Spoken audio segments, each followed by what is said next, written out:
Добрий день! Сьогодні ми будемо малювати вербові котики. Ось такі 4 гілочки і на них намальовані котики.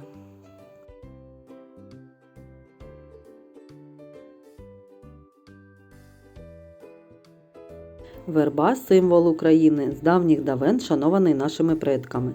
Слов'яни вірили, що верба священна і символізує родинне вогнище. Вербові гілочки використовували у весільних обрядах, розганяли ними грозові хмари, зупиняли пожежу. Для нашого малюнку.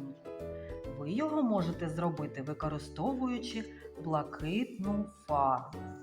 Розпочнемо з гілочок верби. Малюємо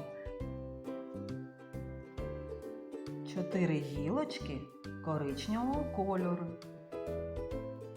Беремо тоненький пензлик та малюємо тонесенькі гілочки.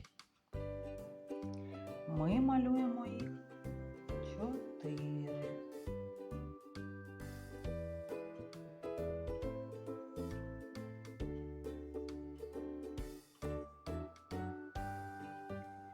Ось так гарно в нас виходить. Добре. Трішки ми з вами підождемо, поки підсохне фарба. Та будемо малювати наші котики.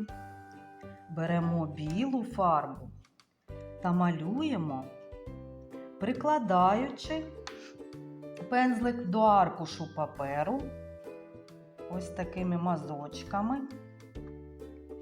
Та робимо це симетрично.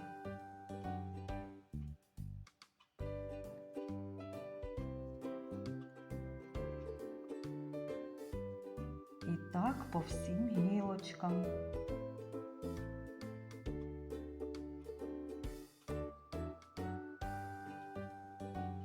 Ось такі охайні у нас котики.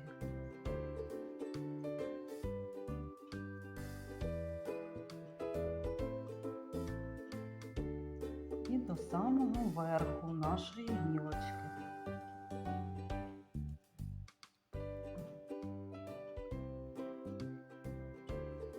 Наступна гілочка така ж сама.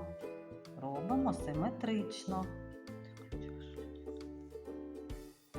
Ось такі гарні котики в нас виходять.